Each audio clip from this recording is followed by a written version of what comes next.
Muy buenas tardes, bienvenidos a este foro y panel dedicado a la infraestructura productiva, y en este momento vamos a escuchar la intervención del señor Jaime Díaz, quien es vicepresidente del Banco Centroamericano de Integración Económica.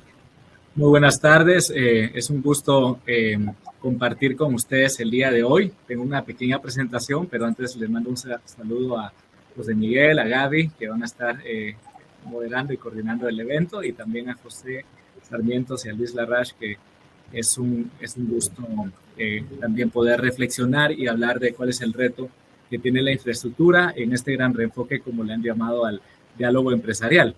Solo confirmar que están viendo la presentación en este momento. Bueno, muchas gracias. Me pidieron hacer una presentación enfocada en... Vamos a ver si lo puedo... No sé si pueden cambiar el slide de su lado. El lado está como... Ahí está. Tengo tres grandes preguntas que hacer al día de hoy, ¿verdad? Uno, ¿cuál es el problema que tenemos con la infraestructura? Y nos gusta reflexionar cuál es el contexto. Venimos saliendo de una de las peores crisis mundiales y globales que han afectado a todos los sectores. Y qué podemos hacer antes y cómo estaba la infraestructura antes de la pandemia y qué podemos hacer ahora que estamos entrando a esa nueva normalidad. Me gusta mucho el tema del enfoque que les han dado en el diálogo empresarial. Reenfoquémonos, cómo podemos mover la aguja en el tema de la infraestructura. Y el número 3 es cuál debería ser la visión y cuál debería ser el llamado a la acción. Entonces empezamos por la primera parte, ¿dónde es que estábamos en el tema de la infraestructura y cuál es el reto que nosotros estábamos viviendo?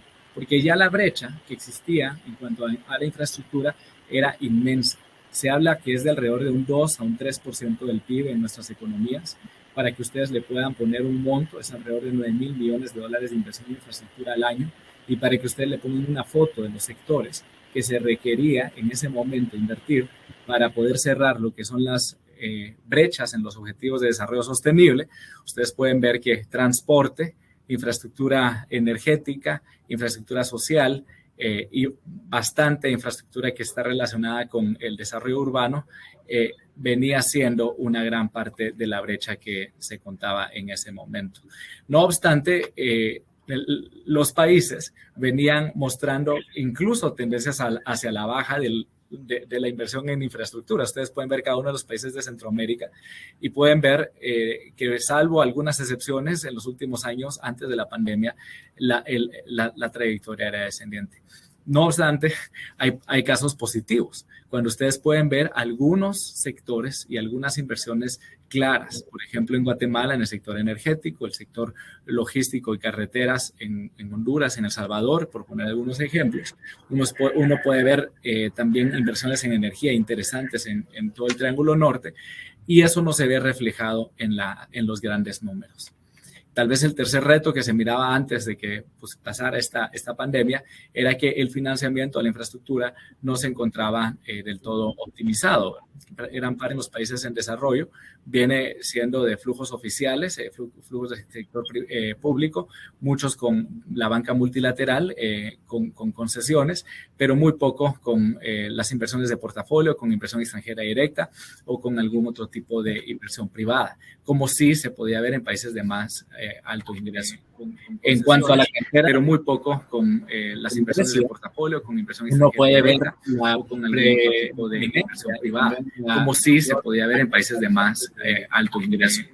En cuanto a la cartera, pero muy poco con las inversiones de portafolio, no sé si uno puede ver de inversión privada, como sí se podía ver en países de más alto ingreso. En cuanto al BCI, ustedes pueden ver que pero muy poco cada $5 de inversión, igual se dan en el sector público soberano, y realmente era una tendencia que estábamos viendo. Finalmente, algo que mencionarles es que la política de infraestructura, si bien está llena de ingenieros y si bien está llena de técnicos, no es un problema técnico, es un problema adaptativo.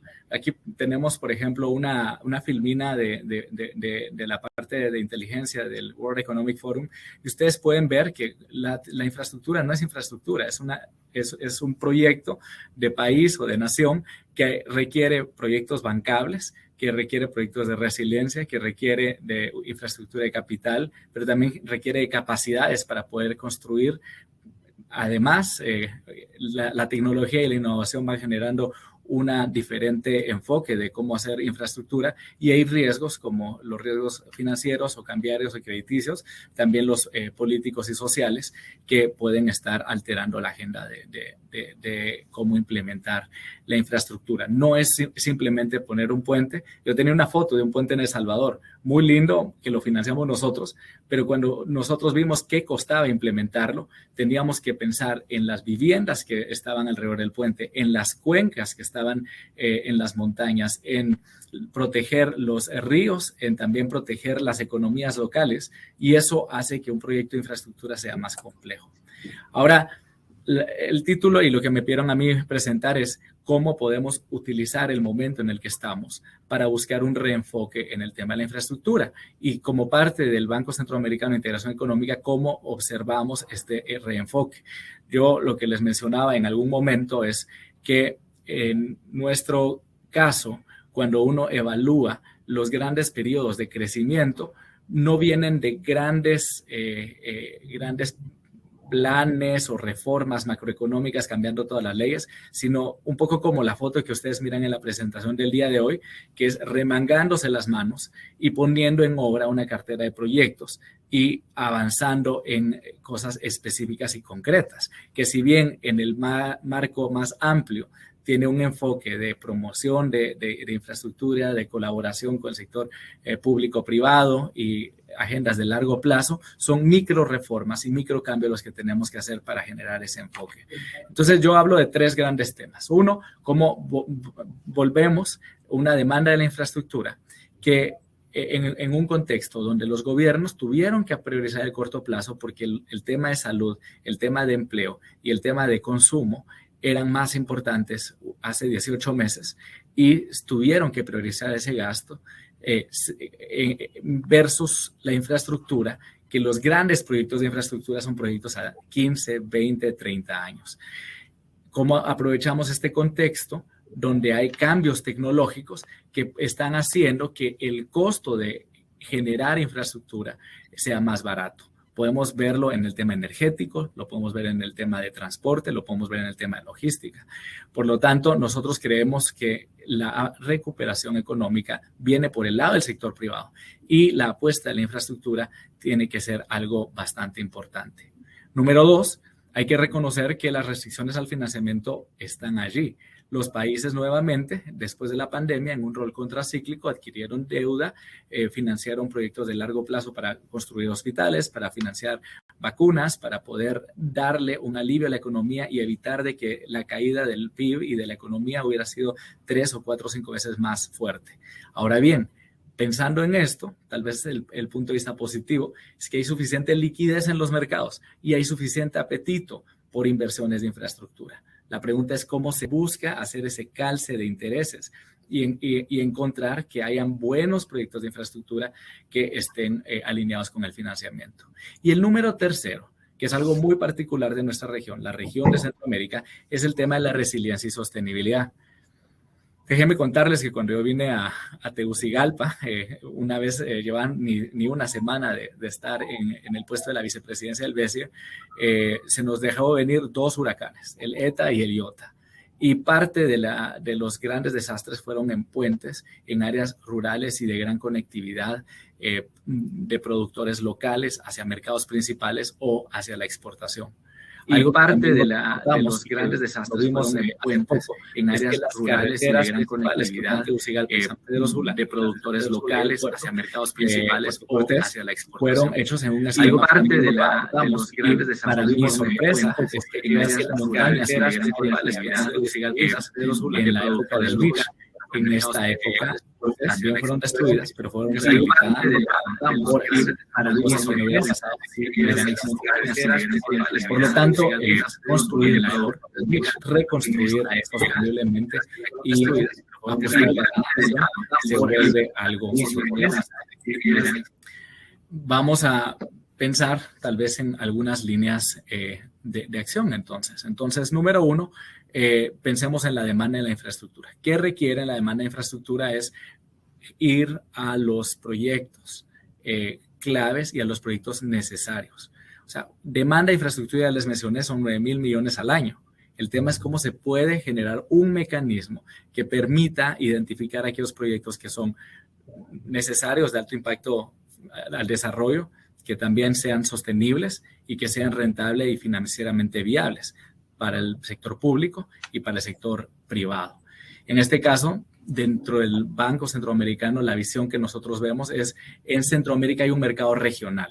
Si ustedes suman los países que son parte del BCIE, estamos hablando que es la cuarta economía latinoamericana del mundo.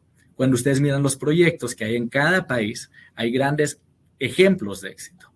Y número 3, en el asocio público y privado han habido múltiples ejemplos de dar resultados positivos. Lo mencionaba en su momento, por ejemplo, el Puerto Cortés, hablábamos de la ley de energía en Guatemala, hablábamos de algunas infraestructuras de logística en El Salvador, pero hay muchos ejemplos de éxito. ¿Cómo podemos apalancar esto en una cartera de proyectos que sea bancable y que sea rigurosa y que esté bien hecha? Número 2, ¿cómo podemos generar esa alianza de agenda de proyectos y de perfiles de proyectos estructurados, alineando la agenda del financiamiento? Porque si bien uno dice el financiamiento es muy amplio, ahora después de la pandemia, realmente lo que es el financiamiento público y concesional o lo que viene de las multilaterales va al gobierno y el gobierno puede que esté teniendo otras demandas.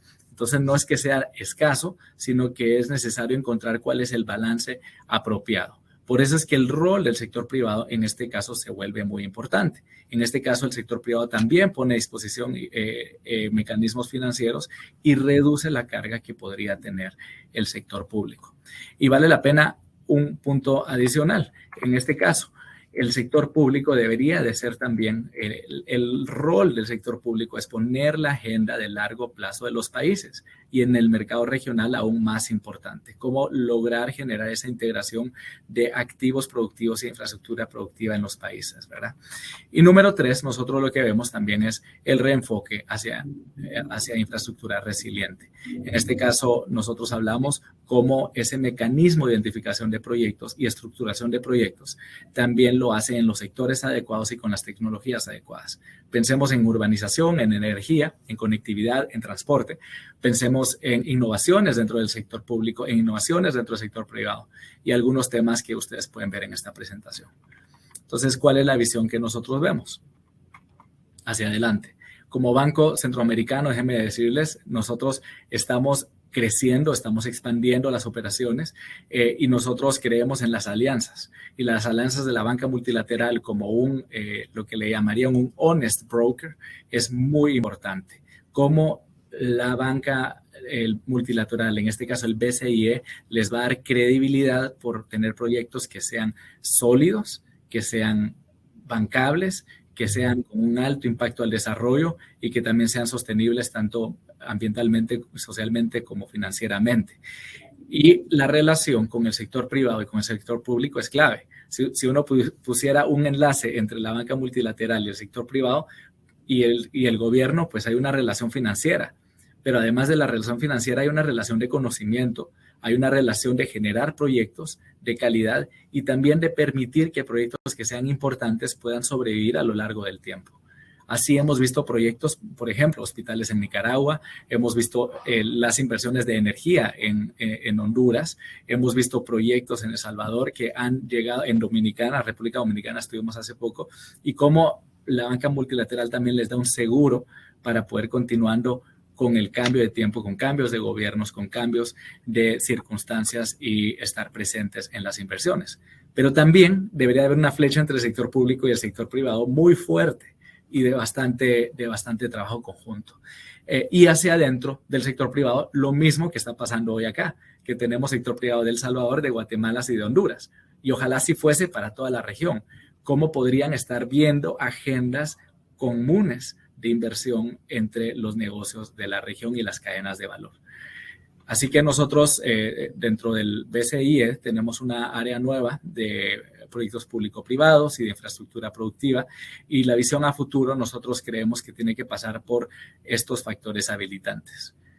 Y tal vez no lo voy a decir en orden ni en secuencia, pero quiero mencionarlos rápidamente. Uno, necesitamos un plan nacional efectivo. Y en este caso, más que 3 planes nacionales, creo que hay que optimizar cuál debería ser la agenda de infraestructura de los 3 países y, por qué no decirlo, de toda la región de Centroamérica. En este caso es cuáles deben ser las prioridades: logística, infraestructura social, energía. Claramente hay una gran brecha. Y para eso, ¿cuáles son los marcos regulatorios? Déjenme contarles que como BCI estamos generando una asistencia técnica para poder generar marcos regulatorios del tema de ferroviario, para que no haya muchas brechas ni muchas diferencias. Pero también hacia adentro de los países debería de existir lo mismo en cada uno de los mercados. Procesos eficientes para poder implementar la infraestructura, procesos efectivos para generar esa cartera de proyectos que ya les he mencionado, cómo generamos mayor protagonismo del sector privado local. Realmente se necesita mucha inversión extranjera directa, pero es el empresario local el que realmente ha venido trabajando y le ha estado apostando al sector. En República Dominicana decían algo interesante el fin de semana. Decían que $1.500 millones de la región SICA han ido a invertir fuera de la región SICA.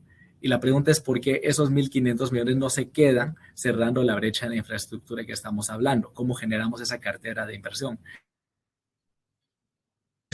El involucramiento de la sociedad es muy importante, que haya una legitimidad de la cartera de inversión, y la mitigación de riesgos políticos, macroeconómicos, operacionales, entre otros, pero estos dos de manera principal. Así que si me dijeran a mí, yo podría hablar de 3 grandes objetivos para discusión. Uno es cómo se genera ese mecanismo de identificación de preparación y de identificación de proyectos estratégicos.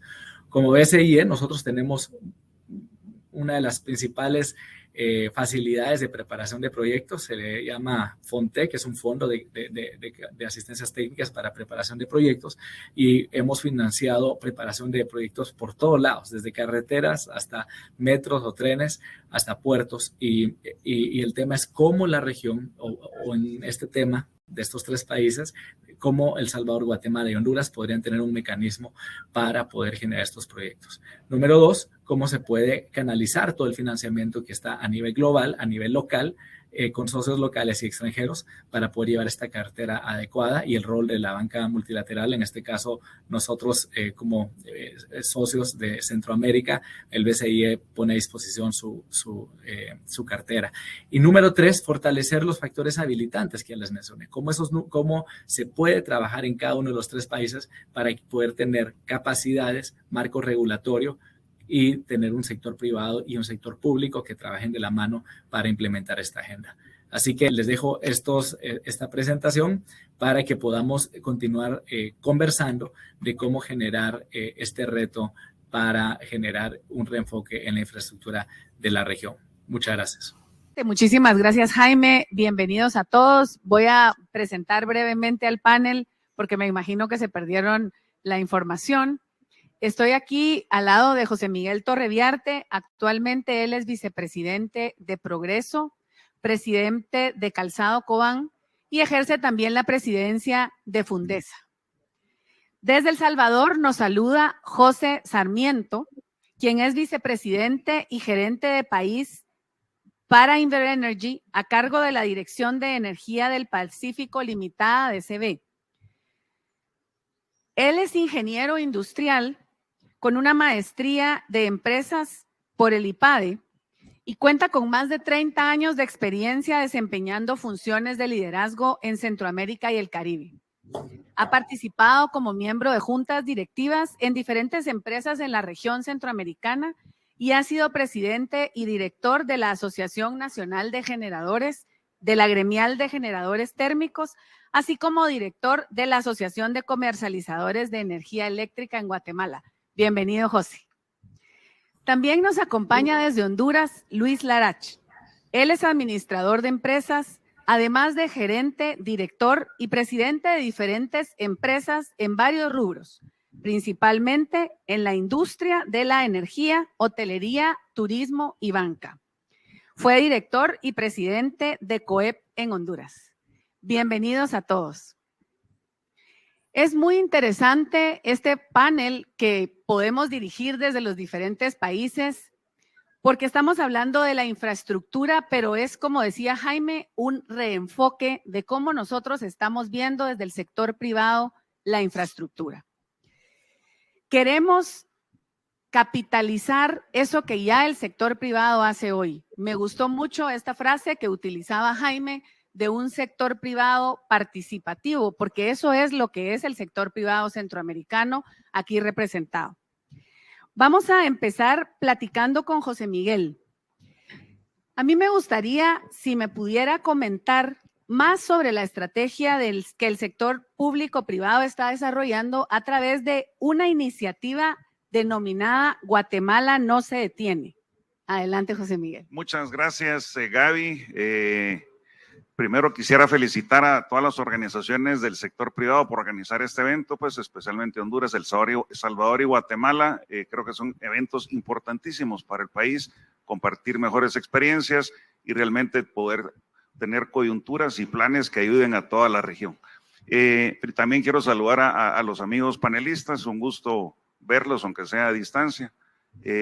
Ahora, relacionado con la pregunta que me haces, Gaby, pues la iniciativa Guatemala no se detiene es un plan que inicia como un plan post pandemia. Siempre el sector privado ha trabajado muy cerca y buscando cómo empujamos proyectos que realmente potencien el país y realmente sean proyectos de desarrollo para todos los guatemaltecos, y Guatemala no se detiene, no es la excepción, pero más que un plan es un plan de acción, más que nada más un estudio que se ha hecho en el pasado. Este es un plan que se hizo con la empresa McKinsey para ver cómo se reactivaba la economía post pandemia y aprovechar lo que era la rotura de las cadenas logísticas, que era algo inminente que se estaba viendo durante esta pandemia, y es así como hacemos esa alianza donde el sector privado financia el proyecto de McKinsey para trabajar de la mano con el gobierno de Guatemala y con el objetivo principal de atraer inversión extranjera, pero dirigida a la exportación.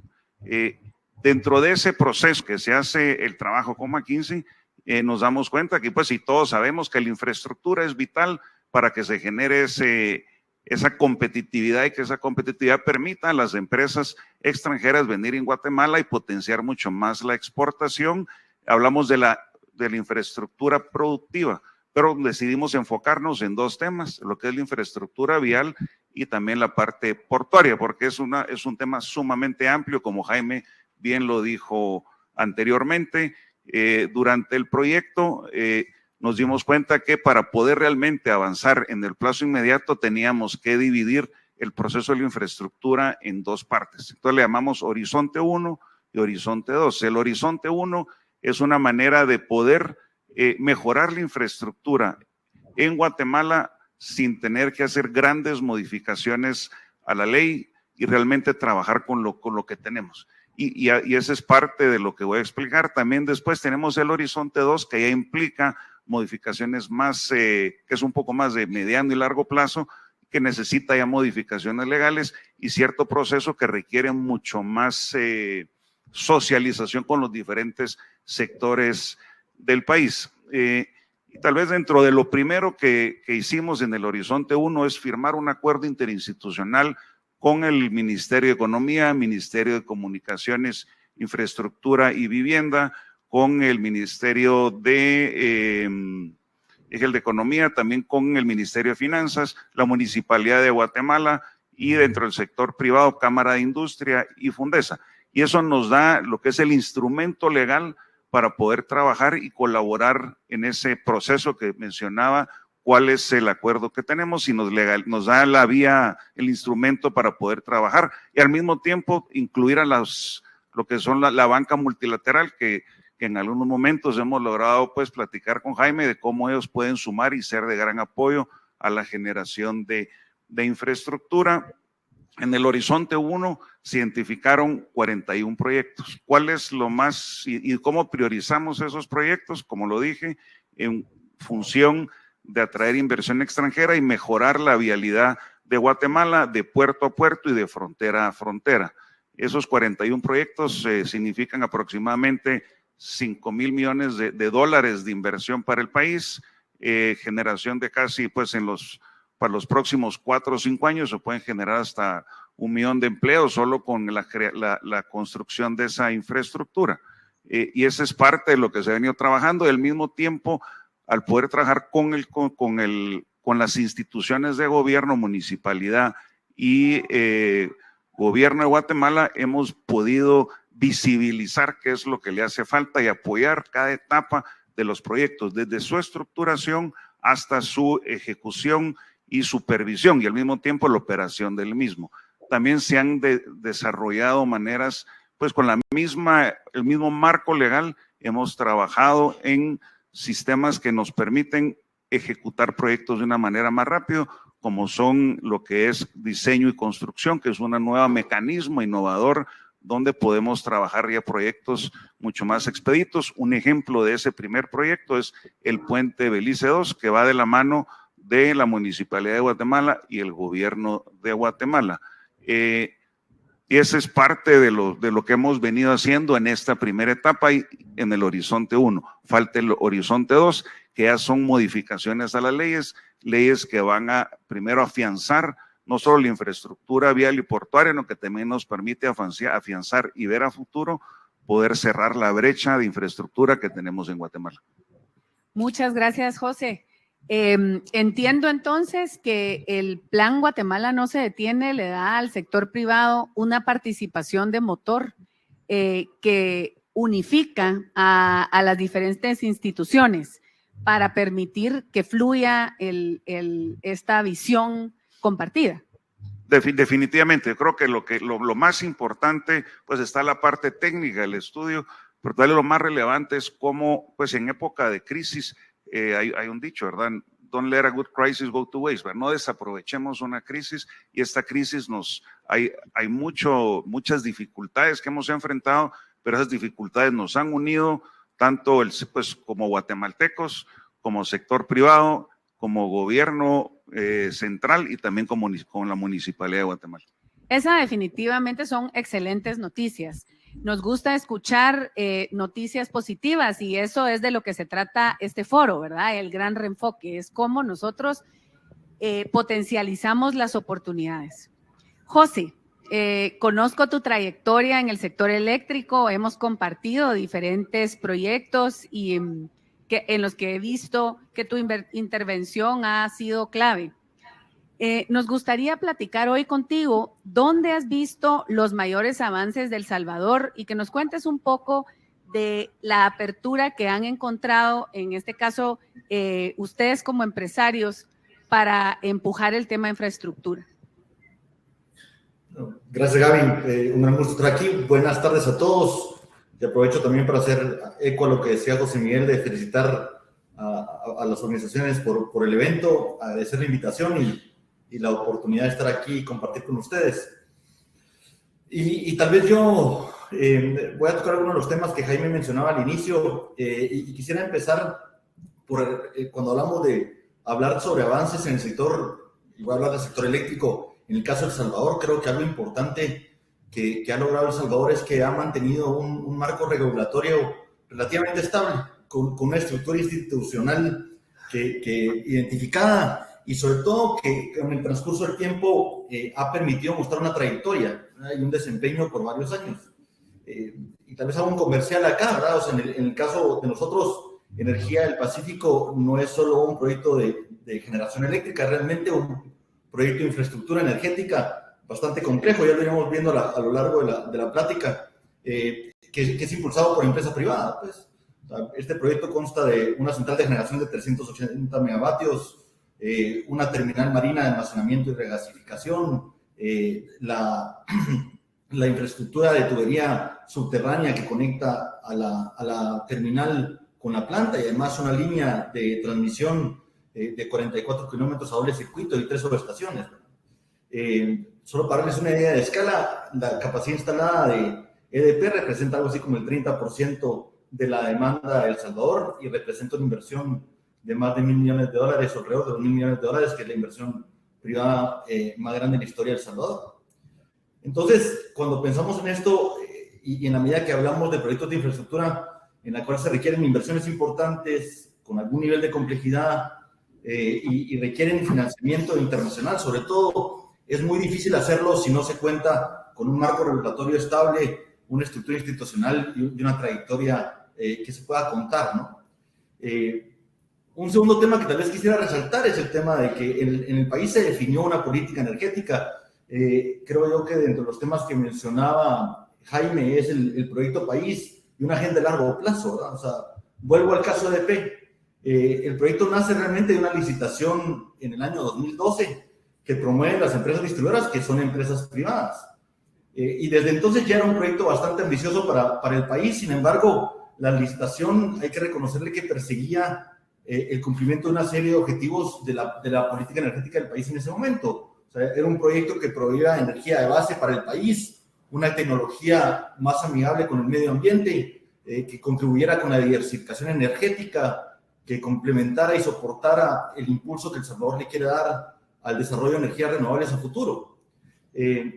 Entonces, algo que ha ayudado en mayor o menor medida, y eso lo vemos no solo en El Salvador, sino que en otros países de Centroamérica, a atraer inversión en el sector eléctrico, es que los países no se han quedado solo con el marco regulatorio, sino que han lanzado una política de largo plazo.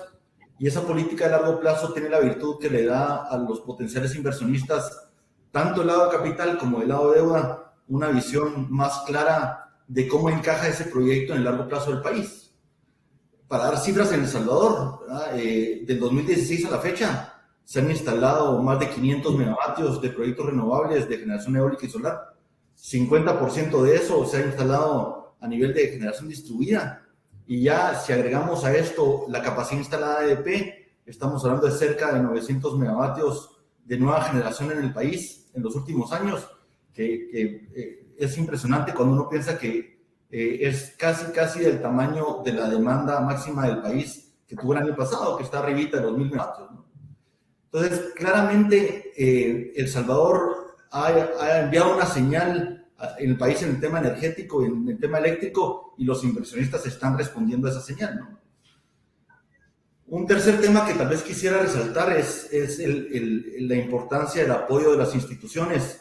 Y cuando apuntaba dentro de las cosas que otra vez que Jaime mencionaba, dentro de esos factores habilitantes, pues está el tema de procesos eficientes, ¿no? Y vamos a ver, tampoco quiero que nos tapemos el sol con un dedo. Definitivamente, sin un genuino y honesto interés de las instituciones del sector público, es muy difícil que estos proyectos de infraestructura salgan adelante, ¿no? Y a veces en nuestros países esto toma tiempo, esfuerzo, dedicación. En nuestro caso, solo nos tomó 5 años. Pasaron 2 administraciones y no lográbamos mayor cosa. Y no fue sino hasta la administración actual que hay que reconocerle que se logró el apoyo. Ahora, para comprender la importancia de ese apoyo institucional y tal vez como un tema anecdótico, el financiamiento del proyecto se logró a finales del 2019. Empezamos la construcción a inicios del 2020 y 2 meses después el equipo se encuentra en medio de la pandemia del COVID-19, ¿no? Ya habían pasado 5 años y luego de repente cuando ya finalmente dices aquí vamos, aparece la pandemia. Sin embargo, y a pesar de todos los obstáculos que ustedes se podrán imaginar que implicó la pandemia y que todos lo vimos, el proyecto ya es prácticamente una realidad y si Dios quiere y toque madera, vamos a estar listos a principios del próximo trimestre, ¿no? Y esto no hubiera sido posible sin el apoyo de las instituciones. En nuestro caso tomó un poco más de tiempo probablemente, pero definitivamente me parece que El Salvador en materia eléctrica ha logrado atraer inversión importante de generación eléctrica en los últimos años y esto definitivamente ha sido posible por una gestión pública para el otorgamiento de permisos y trámites necesarios, ¿no? Y tal vez todo como un cuarto tema, Gaby, y todos que no lo quisiera dejar de pasar desapercibido, y es el tema del compromiso social con la comunidad. Creo que también lo comentaba Jaime en el tema de involucramiento social. Y claramente los proyectos de infraestructura tienen que traer definitivamente beneficios desde el punto de vista de inversión, desde el punto de vista de desarrollo económico del país. pero necesitan tener un componente de desarrollo social, y principalmente en las comunidades relacionadas con el proyecto, ¿no? Y vuelvo al caso nuestro, o sea, en el caso de EDP, la licitación traía incorporado ya un requerimiento contractual de inversión social dentro del área de influencia del proyecto. Entonces, de tal suerte, en materia de responsabilidad social, EDP ya tiene el compromiso de invertir en el proyecto, en proyectos de desarrollo económico social en el área de Escuintla, el municipio de Escuintla específicamente, por más de $500,000 al año, que en el plazo contractual del proyecto estamos hablando de $10 millones al año.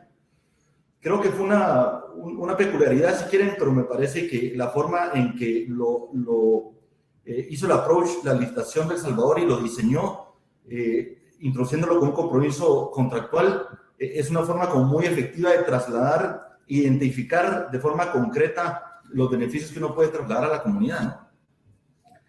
Voy terminando, pero tal vez solo comentarles otra vez, y aquí está, otra vez sigo hablando de Jaime, ¿verdad? Pero como él arrancó y fue el que notó un poquito como el contexto, aprovecho el tema, pero les decía, el proyecto fue complejo y dentro de sus complejidades es que el proyecto requirió la participación de varias agencias multilaterales. Estamos hablando de 6.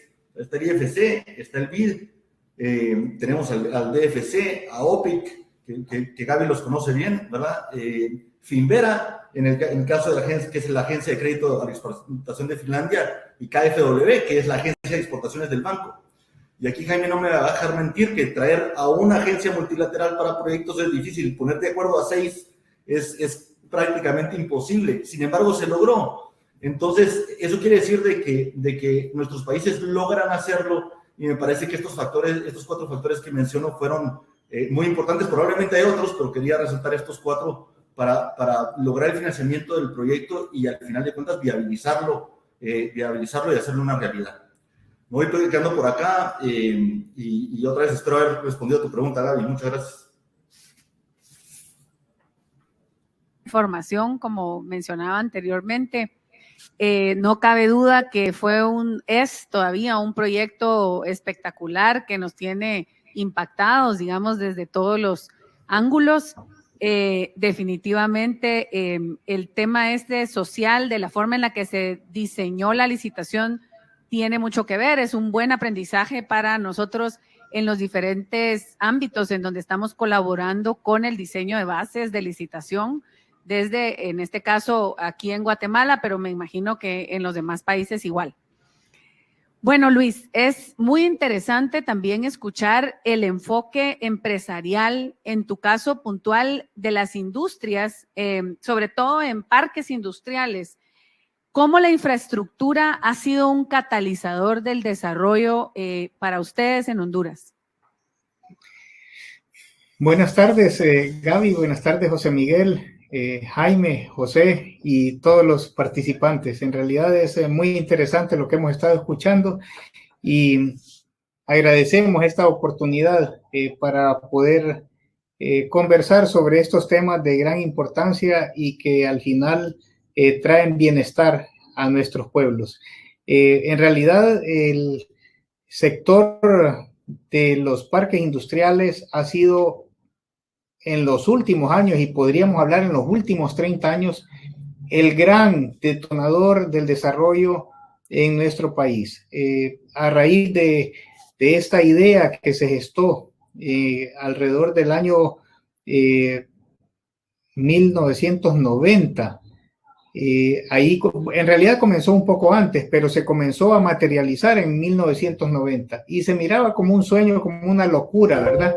No teníamos en ese entonces gran cantidad no teníamos suministro de energía, no teníamos comunicaciones, estábamos en pañales en nuestra región, principalmente en la región noroccidental, que es donde necesitábamos más infraestructura. Entonces se comenzó a hacer esto, se comenzó a hacer carreteras, a mejorar el puerto. Ahora tenemos el puerto mejor certificado, un puerto seguro, que desde que hacen la aduana de Estados Unidos aquí mismo en Puerto Cortés. Y todo eso se ha venido dando precisamente a raíz de la incorporación de los parques industriales que han generado a la actualidad. Estamos generando 180,000 empleos directos más de 600,000 indirectos y está generando un gran derrame en la economía. Entonces, eso trajo infraestructura en carreteras, infraestructura portuaria, trajo la infraestructura tecnológica, fibra óptica para las comunicaciones, aeroportuaria también, que todavía estamos en pañales ahí, tenemos que hacer mucho todavía por desarrollar. Cada país tiene algunas necesidades y escuchándolos a ustedes, pues todos estamos bien en algunos sectores, pero siempre nos falta algo. Entonces, esta integración que se está dando ahora nos va a permitir, pues, aprovechar esas sinergias, pero sí se ha desarrollado en todos los sectores, incluso en el de vivienda. Y lo que decía José, el tema social, que al final de eso se trata, pues de mejorar las condiciones socioeconómicas de nuestra población, y ahí se ha dado y se ha visto cómo se ha focalizado en los alrededores de estos polos de desarrollo industrial, cómo se ha desarrollado también la parte social, y ahí hacer un comercial pues a los organismos multilaterales, que en realidad en los últimos años, y hablando específicamente del que dignamente representa Jaime aquí también, el BESI, cómo han comprendido el compromiso con estos sectores y con nuestros países, porque en realidad gran parte de ellos tenían solo el nombre de bancos de desarrollo, pero al final no actuaban. Y ahora se ha visto cómo están detonando esa inversión, ese desarrollo, y cómo están acompañando a los inversionistas. No es a través de los gobiernos únicamente, y como lo decía Jesús Canahuati en su presentación, si nos ponemos a esperar a que los gobiernos generen las condiciones y lo hagan, no lo vamos a lograr. Aquí se están viendo los logros porque nos hemos puesto de acuerdo organismos multilaterales, sector privado, y a través de ese pool que se puede hacer entre ambos sectores, se motiva y se mueven los gobiernos para que generen esas condiciones, pero tenemos que detonar esto, y el gran driver, como decía Jaime, es precisamente eso, ¿verdad? Cómo entramos en acción, cómo comenzamos a desarrollarlo y cómo no dejamos pasar esta gran oportunidad que tenemos con el nearshoring. Tenemos que aprovecharlo. Esa es la gran oportunidad de oro para la región centroamericana y principalmente el sector, el Triángulo Norte, ¿verdad? Así que muy contentos de participar aquí. Creemos que esta es la verdadera solución. No es nada que se va a probar, ya está probado. Hemos visto cómo en Honduras se ha generado ese gran desarrollo en la parte de la industria textil, la industria de los BPOs, en la parte tecnológica, automotriz, y ahí es donde se han generado esos 180,000 empleos, y con un potencial que podemos llegar fácilmente a más de 300,000 empleos. Muchísimas gracias, muy emocionada con este ánimo que has impregnado a tu participación. Pero como decía José, tampoco es necesario tapar el sol con un dedo. Efectivamente hay que hacer reformas. Hay algunos cambios que se requieren. El nombre de este gran evento es ese, ¿verdad? Un reenfoque, una forma nueva de ver las cosas. Y rápidamente, en los pocos minutos que tenemos, José, ¿podrías comentar brevemente qué reforma estratégica crees que necesita pues los tres países o Guatemala para lograr más inversiones de infraestructura productiva? Sí, me quisiera enfocar en Guatemala. La verdad que no me atrevería a hablar de los otros países. En Guatemala creo que las reformas más importantes en el tema de infraestructura vial es lo que es una modificación a la ley de alianzas público-privadas que requiere que todos los proyectos pasen por el Congreso. Eso obviamente hace que los proyectos sean muy lentos. Por ejemplo, el proyecto, que eso es un gran éxito del proyecto de Guatemala no se detiene, que es el tramo Escuintla-Puerto Quetzal, fue recientemente aprobado. Eso es un poco de las sinergias y eso que decía Luis, de cómo se empieza, pues un esfuerzo del sector productivo se convierte en un esfuerzo del país y todos nos movilizamos en la misma dirección. También tenemos una ley de infraestructura, pero más importante es primero garantizar la certeza jurídica, después lo que es de los derechos de vía, que son importantísimos, y también cómo se estructuran y cómo se licitan los proyectos para que sea un proceso transparente y que pueda invitar a firmas del extranjero a participar en la infraestructura de Guatemala. Muchas gracias. José, lo mismo, que si pudieras pensar en una reforma estratégica que necesita El Salvador, ¿qué nos tocaría hacer en El Salvador para que hubiera más inversión en infraestructura?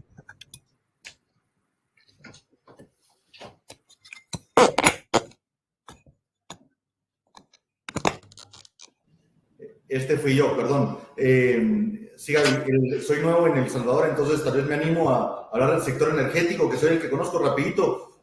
Yo quisiera tal vez enfatizar algo que decía José Miguel antes, que es, definitivamente no podemos dejar de pensar que los 4 temas que hablaba yo antes, algunas de las cosas que decía Jaime, se tienen que seguir manteniendo, ¿verdad? O sea, si no hay una estabilidad jurídica, si no hay un marco regulatorio, si no hay una política, o sea, estas cosas cuestan mucho y no hay un genuino interés de apoyar de las instituciones, cuesta un poco trabajo. Entonces, si ya se ha logrado, no nos olvidemos de ello, ¿no? Y me parece que en materia energética, en nuestro caso, hay que hacer ciertas adecuaciones en términos, yo te diría que importantes en materia eléctrica, sobre todo para reconocer la nueva realidad del sector y armonizar esas nuevas tecnologías que hay para darle con más potencial al recurso energético que tiene El Salvador y que tienen nuestros países a futuro, ¿no? Y yo diría de que también, y tal vez este es un comercial, ¿no? Pero en El Salvador, dentro de pocos meses vamos a tener gas natural y dentro de, por darte un ejemplo, hubo el diálogo de las Américas, uno de los temas prioritarios era la introducción de gas natural en nuestros países y sobre todo en América Latina, ¿no? El Salvador se lanzó y desarrolló una ley de gas natural, pero que le hace una serie de reglamentos. Esos son importantes porque de alguna forma el desarrollo y la implementación de esos reglamentos va a potencializar el mercado de gas natural en El Salvador y creo que eso puede ser un elemento importantísimo desde el punto de vista de crecimiento económico y una alternativa interesante para la industria en nuestros países, ¿no?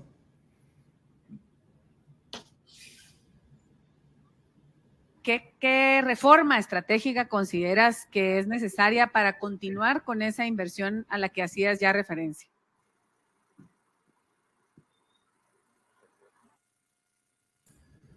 Perdón, la pregunta es no escuchamos la primera parte, Gaby. Luis, ¿me escuchan? Sí. Bueno, pareciera lo mismo, ¿verdad? Hablando de certeza jurídica. Luis, ¿tú qué dirías en Honduras?